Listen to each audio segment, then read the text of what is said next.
I wanted to find out more about the process of IVF and what couples emotionally go through during this time, so I went to see a couple whose lives had been drastically changed by IVF. Hugo John Shoebridge, born on 16th of October 2016, was made through the process of IVF. Rebecca and Russell Shoebridge, father and mother of Hugo, have today allowed me to come and hear their story of the process that they went through. IVF can be a very happy experience for some, but also a very sad experience for others. In 2010, the percentage of IVF treatments that resulted in a live birth was 32.2% for women under 35 and only 1.9% for women aged over 44.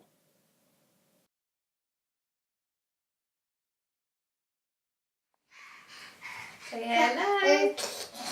Mummy's fine. Can you give Teddy a kiss?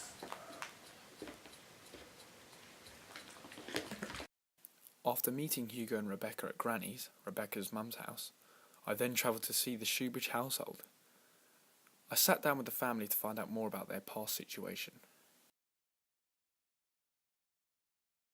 Well, I'd actually heard about it through other people that I'd known who had gone through it themselves, but I didn't really know the process and what you have to go through as a couple.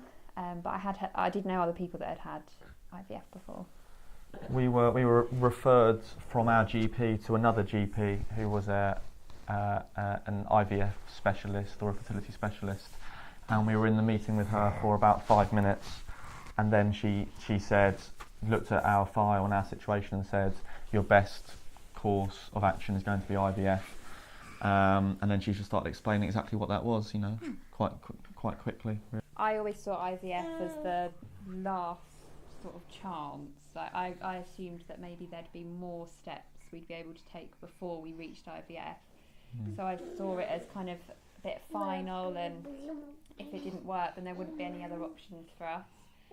But also I saw it as the first sort of kind of glimpse of hope to actually starting a family, which we hadn't had leading up to that.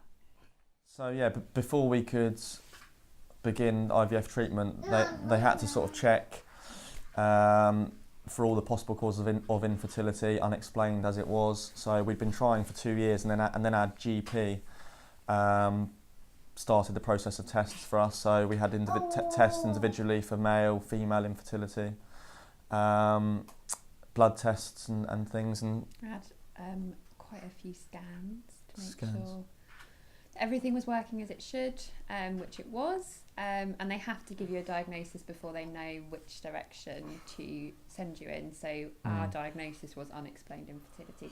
They never found a reason why we weren't able to get pregnant naturally. It was all completely free on the NHS. It's a bit of a postcode lottery. Depending on where you live, you're offered a different amount of treatment. So at the time, I think it has changed now, but at the time we were eligible for 2 rounds of IVF on the NHS, and then anything after that we would have had to have funded ourselves, but we wouldn't have been able to afford it because I think it's about £8,000 per cycle. Personally, for me, the most difficult part of IVF was the physical side effects. So I had to inject myself daily, twice a day for 2 weeks. I say inject myself, Russ actually injected me. You're injecting yourselves with hormones twice a day, and it really makes you really tired, it makes you really irritable, it makes you feel really unwell, and there is no certainty that you're going to get pregnant. We were given a 30% chance that it would work for us, so that's always in the back of your mind. So was the IVF process a success for you two? It was. It was, yeah. First time. Like Becky said, they only give you like a 30% chance. But yeah, it was successful, and like you said earlier, it's about a 4-week process, and then you take the pregnancy test, and it was February the 13th, which was a Sunday morning. We'll cut that out. and then that was it. We were pregnant, weren't we? And it was amazing.